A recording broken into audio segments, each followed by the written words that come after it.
তো আলহামদুলিল্লাহ অবশ্যই চলে আসলাম প্রবাসী ভাইয়ের গ্রামের বাড়ি। আল্লাহ পাকের কাছে লাখো কোটি শুকরিয়া, সেই ঢাকা এয়ারপোর্ট থেকে রোমানিয়া প্রবাসী ভাইকে পৌঁছে দিয়েছে তার গ্রামে। তো আমি মাঝখান দিয়ে একটা কথা বলি, আপনাদের সকল প্রবাসী ভাইদের দৃষ্টি আকর্ষণ করি, ভাই আপনারা আমার এই ভিডিওগুলো একটু বেশি করে শেয়ার করে দিবেন যাতে অন্যান্য প্রবাসী ভাইদের অনেক উপকৃত হয়। আসসালামু আলাইকুম, সবাই কেমন আছেন? আশা করছি সবাই ভালো আছেন। আলহামদুলিল্লাহ নতুন আরেকটি ভিডিও নিয়ে আসলাম আমি আমজাদ আপনাদের মাঝে। আশা করি ভিডিওটার সাথে থাকবেন, সম্পূর্ণ দেখবেন। তো ইতিমধ্যে আপনারা দেখতে পাচ্ছেন আমি প্রবেশ করলাম ঢাকা এয়ারপোর্টে। তো এখন বেলা বাজছে প্রায় ভোর 5টার মতো, ঠিক ফজরের সময়। তো আজকে আমার এক রোমানিয়ার প্রবাসী ভাই আসছে, উনি অলরেডি ল্যান্ড করে ফেলছে। তো ওনার অলরেডি 1 ঘন্টা ফ্লাইট লেট হয়ে যাওয়ার কারণে যেই জায়গায় উনি বের হওয়ার কথা ছিল ভোর 6টা বাজে, সেখানে উনি বেলা 7টার দিকে বের হচ্ছে। তো যে কথা সেই কাজ, এখন আমার রোমানিয়া প্রবাসী ভাই 2 নম্বর টার্মিনাল দিয়ে বের হয়ে গেছে। তো আমাকে ফোন করলো যে ভাই কোন দিক দিয়ে আসবো। তো আমি বললাম ভাই যে কাউকে বলো বোতল কার পার্কিং কোন দিকে, সে দেখাই দিবে। তো যে কথা সেই কাজ, এখন সে কাঙ্ক্ষিত রোমানিয়ার প্রবাসী ভাই চলে আসছে, দেখেন। আসসালামু আলাইকুম, কি অবস্থা? ভালো আছেন? একটা মিনিট দাঁড়ান দাঁড়ান। তো ইতিমধ্যে আপনারা যাকে দেখতে পেয়েছেন উনি সে আজকের কাঙ্ক্ষিত আমার প্রবাসী ভাই। তো ভাই মূলত আসছে রোমানিয়া থেকে। তো যে কথা সেই কাজ, দেখতে পারতেছেন ভাইয়ের টলি আর মালামাল নিয়ে চলে আসলাম নিজের গাড়ির কাছে।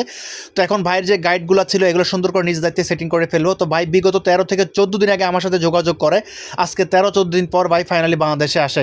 তো ভাইয়ের মালগুলো সুন্দর করে এখন গাড়ির ভিতরে সেটিং করে ফেলতেছি। তো অবশ্যই যাই হোক আলহামদুলিল্লাহ ভাইয়ের মালামালগুলো সুন্দর করে সেটিং করে ফেললাম। তো ভাইকে বললাম ভাই গাড়িতে বসে যান। তো যে ভাই গাড়িতে বসে গেল, তো এখন ভাইকে কিছু কথা জিজ্ঞেস করলাম। আল্লাহ, তো কি অবস্থা আপনার ভাই? আছি আলহামদুলিল্লাহ। কি অবস্থা আপনার? 1 ঘন্টা ফ্লাইট লেট হয়েছে কেন? আপনার ইস্তাম্বুল থেকে আপনার ডিলে করে ফেলছে, যখন ছিল 17টা 45-এ গাড়ি ফ্লাইট ছিল আর কি। জি, ওইটা আপনার ছাড়ছে হলো কত 18টা সামথিং মনে হয়। না আমি টার্গেট করছিলাম যে আপনি 6টা বাজে বের হবেন। যদি ওই যে 1 ঘন্টা যদি ডিলে না হইতো তো আপনি 6টা বাজে হতো। আমি এখানে বরাবর আপনার ঢুকছি। এমনিতে তো ইমিগ্রেশনে তো অনেক মানে সময় লাগে না, ইমিগ্রেশন শেষ করতে মনে হয় সর্বোচ্চ কত 15-20 মিনিটের উপর লাগে না। এবার আমি কি রে 5:30 বাজে, ভাইয়ের নাম্বার তো এখন কল ঢোকে না, ঘটনা কি? আমি আপনাকে একবার মনে করছিলাম যে ইস্তাম্বুল থেকে আপনাকে নক দিব, পরে ওই যে ঝামেলা ভুলে গেছি। অবশেষে আলহামদুলিল্লাহ সেই কাঙ্ক্ষিত প্রবাসী ভাইকে এখন গাড়িতে উঠিয়ে এখন বোতল কার পার্কিং থেকে বের হয়ে যাচ্ছি, দেখতে পারতেছেন। তো আল্লাহ পাক যদি সহিসালের মধ্যে পৌঁছায় আর কি প্রবাসী ভাইয়ের গ্রামের বাড়ি। আলহামদুলিল্লাহ ইতিমধ্যে আমার সেই কাঙ্ক্ষিত রোমানিয়া প্রবাসী ভাইকে রিসিভ করে ফেললাম। তো দেখতে পেলেন, তো অবশেষে এয়ারপোর্ট থেকে বের হয়ে যাচ্ছি ভাইয়ের গ্রামের বাড়ির উদ্দেশ্যে। তো ভিডিওটার সাথে থাকবেন, সম্পূর্ণ দেখবেন। তো আমার সেই প্রবাসী ভাইয়ের গ্রামের বাড়ি হচ্ছে ফেনী ফুলগাজী। তো ভাইকে যাতে সহিসালের মতো নামিয়ে দিতে পারি। তো অবশেষে এয়ারপোর্ট ক্রস করে এখন উঠে গেলাম এলিভেটেড এক্সপ্রেসের উপরে, কারণ নিচ দিয়ে একটু জ্যাম থাকে আর আমি কন্টিনিউ যেহেতু শহর ভিতর দিয়ে যাতায়াত করি আর এলিভেটেড এক্সপ্রেসটা আমি একটু বেশি ব্যবহার করে থাকি।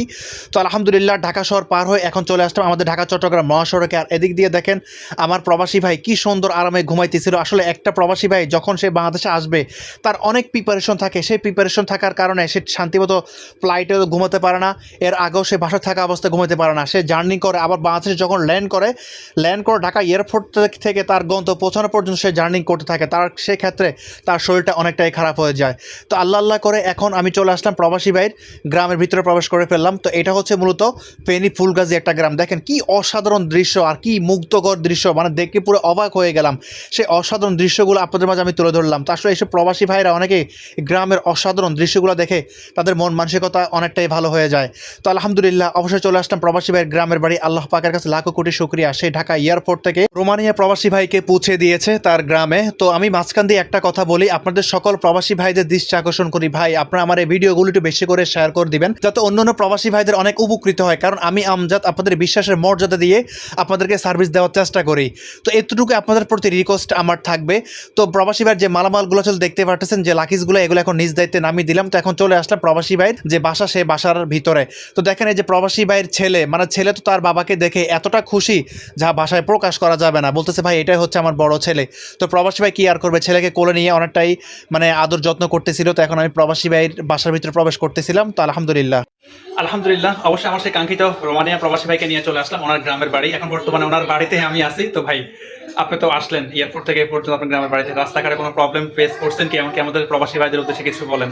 আলহামদুলিল্লাহ ভাইয়ের গাড়িতে আসলে আমি কয়েকদিন আগে ওনার ভিডিও দেখছি আর কি। দেখার পরে মানে আমার কাছে ভালো লাগছিল ওনার যে ভিডিওগুলো, ওইগুলো দেখার পরে আমি ওনার সাথে যোগাযোগ করার পরে নির্দিষ্ট যে আমি সময়ের মধ্যে বলছি ওই সময়ের মধ্যে আমার আসা হয়। তারপরে ওনার সাথে আমি দেশের বাড়িতে আসছি। আলহামদুলিল্লাহ রাস্তায় কোনো প্রবলেম হয় নাই, বা ভাইয়ের ড্রাইভিংও ভালো ছিল, বা সবকিছু আনুষঙ্গিক সবকিছুই ভালো ছিল। ভালো থাকার কারণে শুধু সবাই মিলিয়ে এখানে আসি পৌঁছেছি।